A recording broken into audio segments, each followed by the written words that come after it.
But in actuality, he's talking about the world of Israel, the Israelite world. Okay, the Bible tells us in Hebrews, the book of Hebrews, there are many worlds, right, with the word S on there. So what world does God love? The world of Israel, beginning with the elect. Now, that's an example of a wise virgin that has the oil, all right, because John 3:16, you got to go into the Greek word there for world. And when you go into the Greek word there for world, the word there is cosmos, which means a certain world, a certain society. That's the difference between wacky-tacky Christians that don't have the oil because they don't know how to go into the Greek words and get the essence of what's being said so that they can put it in the right context. They don't know how to do that. It takes oil to do that. All right, that's the example of the oil. Okay, you're able to go into the words of the scriptures and discern what the true context is just by knowing the understanding of those words, just by knowing the definition of certain words. You're able to put the pieces together. That's what the foolish virgins can't do, and that's what makes them foolish. So that's what the word cosmeo means. It means, actually, the word means cosmetics. Now, when a woman puts on cosmetics, she's a woman that's, let's say she's beautiful, but she wants to enhance her beauty, she'll put on cosmetics. Well, to enhance her face. Well, the face of this knowledge, this truth, is made more beautiful when you go into the meaning of words. Those are the cosmetics, okay? Going back to the word cosmeo. Those are what, that technique is what makes this knowledge beautiful. All right, and I just gave you an example, John 3:16. John 3:16, to correctly understand it, you got to put the cosmeo on. You got to put the cosmetics. What is the cosmetics? Go into the Greek word there for world. What's the word there? The word there is cosmos, which means a certain society. So now you done made that thing beautiful. Now you done made John 3:16 beautiful because you put the cosmetics on it. Cosmeo. Okay? Trimming your lamp, and that's an example of trimming your lamp. Your lamp is what? The light. The light is the knowledge. The light shines when you trim it. How do you trim it? You got to go into the meaning of words and bring out the words. Then you put the pieces together. Then you put the puzzle together. Then you bring out the light. Cosmetics. Okay? Simple as that. It's not that difficult to understand. There you see the word adorn, garnish. Like when they serve you a meal, right? They don't just serve you, let's say, steak and potatoes. They serve it with the trimmings to make it attractive, even more attractive to not only the vision, but to the palate. You got the other trimmings that served with the meal. Well, it's the same thing with us. When we go into these scriptures, we bring out the trimmings. That's where the word trim comes from. The trimmings are what adds to the meal and make the meal even more desirable. So the meal is these scriptures. Okay, as a matter of fact, I can prove to you that this knowledge, this truth is a meal, indeed a meal. Let's go to Proverbs, the 9th chapter. So you serve a meal, you serve it with trimmings.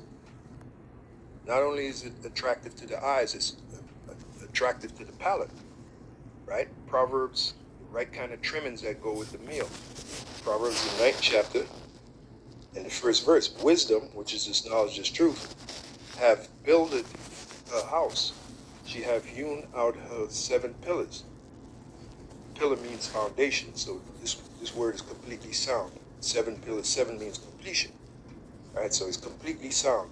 She have killed her beast. That back in the past when you killed a beast, that was what, for a meal. You're getting ready to prepare a meal. So it says she have killed her beast. She have mingled her wine. You serve the meal with wine, right?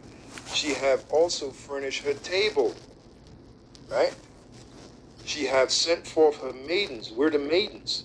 Remember, that also lines up with the virgins, right? That also lines up in Matthew 25 with the virgins. The Lord called the virgins, which is us. She have sent forth her maidens. We're the maidens. She crieth upon the highest places of the city, right? And this, beginning with Rabbi Abba Bibbins, that's what he did. That's why it says at midnight the cry was made.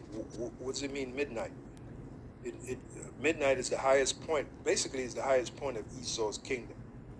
All right, midnight, because after the late 60s, going into 70s, Esau started spiraling, started circling the drain, and we're in the twilight moments of his kingdom. So his midnight was the highest point of his kingdom, and it was at the highest point of Esau's kingdom when the Lord sent forth his maidens, Rabbi Abba Bibbins being one of them. He went out to teach, because the last great decade of Esau really was the 60s, late 60s going into 70s. You know, it was during the 70s Esau started spiraling the drain to the point where we're at right now. He's almost out of here. So the highest point of his kingdom would have to be around the late 60s, going into the 70s. Okay. Matter of fact, the spiraling began with the drug crisis. Vietnam brought the drug crisis in the 70s, late 60s going into the 70s. You had the Great Gas Crisis. All right. You had many examples showing that Esau's kingdom has been circling the drain ever since. And it began at the highest point of his kingdom. That's the point. And it was around that time that Rabbi Abba Bibbins was out there crying, like it says here. She have sent forth her maidens. He was one of the maidens crying upon the highest places of the city. What is he crying? You so-called Negroes, you're the real Jews, come back to the Lord. His name is Yahweh, his son's name is Yahweh Shai, etc., etc. Like what we're crying today, you see? So this is proof that this knowledge is a meal. So when you serve a meal, you serve it with tremens. So we in particular, Great Millstone, we're known for going into the meaning of words, going into the Hebrew, going into the Greek, going into the Latin. That is the example of trimming your lamp, which is what the foolish don't do. They don't go into the Hebrew. They don't go into the Greek. They don't go into the Latin. So they're not trimming their lamps, because they don't have the oil to trim their lamps. You have to have oil to trim your lamp. Matthew 25:7. Then all the virgins arose and trimmed their lamps. And the foolish said unto the wise, give us of your oil, for our lamps are gone out. Why are their lamps going out? Because they never trimmed it. And here they're coming to us. They want us to explain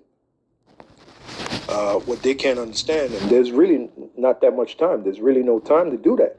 That's why as you read on, it says, but the wise answered, saying, not so, lest there be not enough for us and you, but go ye rather to them that sell and buy for yourselves. Right? Because the time is very close at hand. Yahweh Shai's return. So we don't have time to hold their hand, so to speak, and teach them.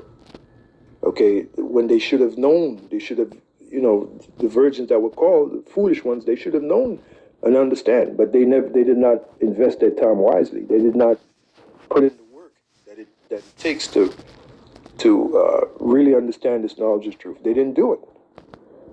All right, so reading on, it says, and while they went to buy, right, the bridegroom came, and they that were ready went in with him to the marriage, and the door was shut.